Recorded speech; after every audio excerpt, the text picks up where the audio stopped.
बोला. प्रथम राष्ट्र विजय पक्ष व मी दरिबा पार्वती शंकर बंडगर भारतीय जनता पार्टीचा निष्ठावंत कार्यकर्ता आहे. 55 वर्षानंतर स्वातंत्र्यानंतर वार्ड क्रमांक 9 मध्ये स्थानिक स्वराज्य संस्थेमध्ये प्रथमतः कमळ चिन्हावर सत्ता येणार आहे आणि ती वार्ड क्रमांक 9 मधून त्याचा सुरुवात होणार आहे. पहिल्यांदा तिथे कमळ फुलणार आहे आणि पक्षाने आम्हाला तिकीट देणार होते, पण काही कारणास्तव आमचं तिकीट हे झालेलं आहे. तरी आम्ही काही पक्षावर नाराज नाही. आम्ही शेखर इनामदार साहेब, गोपीचंद पडळकर साहेब, सुधीरदादा गाडगीळ, जयश्रीताई पाटील, सम्राट बाबा माडिक यांच्या विनंतीस मान देऊन आम्ही आमचा पक्षाचा अर्ज मागे घेत आहे आणि आम्ही पक्षांना पूर्ण आमचा भारतीय जनता पार्टीचा पूर्ण आमचा सर्व उमेदवारांना आमचा पाठिंबा आहे. आणि शेखर इनामदार साहेबांनी आम्हाला सांगितलेलं आहे की आदेश आहे, तुम्ही भारतीय जनता पार्टीचे अपक्ष जो भरलेला आहे ते मागं घ्या आणि पक्षाशी काम करा आणि आम्ही ते प्रामाणिकपणे निष्ठेने काम करा.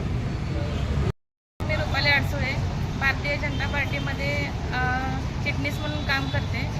मी 9 नंबर वॉर्डमधून क गटातून अर्ज भरला होता. तो अर्ज आज मी माघार घेतला.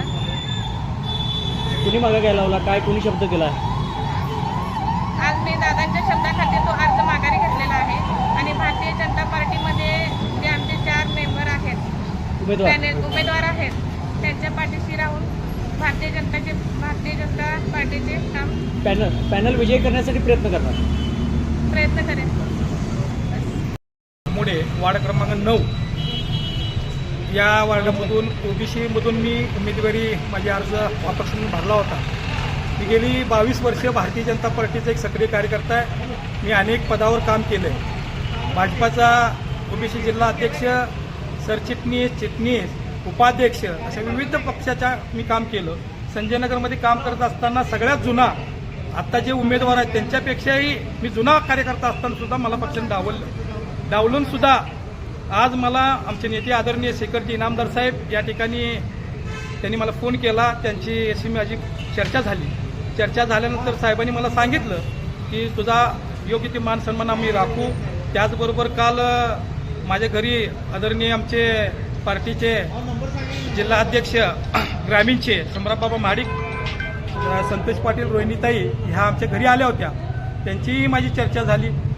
सम्राट बाबांनी पण मला सांगितलं की तुझ्यावर अन्याय झाला आहे, बरोबर आहे, पण आपण पार्टी म्हणून एक काम केलं पाहिजे, पार्टीसाठी आपण झटलं पाहिजे.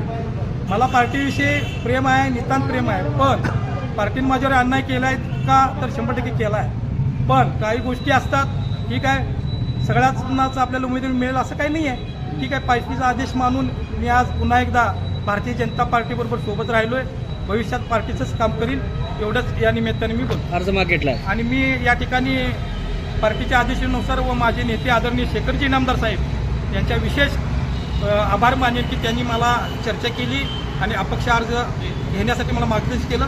त्यांच्याच आदेशानुसार मी माझा अर्ज मागे घेत आहे.